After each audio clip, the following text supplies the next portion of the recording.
Okay, siyempre dito po sa Pilipinas, nakita naman natin.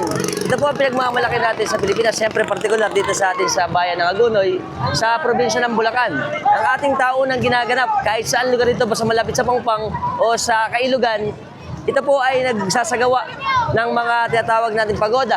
Ito po ay malalim na debosyon. Gaya nito, ang ating San Pascual ay sumikat dito sa kanilang pamintuho o yung pagdiriwang nila ng ganitong malapit na ang kapistahan para siyempre, sabi ko kasi, i-bless ang ating mga pamumuhay, hanap buhay at ang ating mga pamilya. At ang pagoda rito sa atin sa Bulacan ay isa sa pinagmamalaki na isang kumbaga grand fluvial procession sa lahat ng mga nandito sa Kailugan at sa karagatan.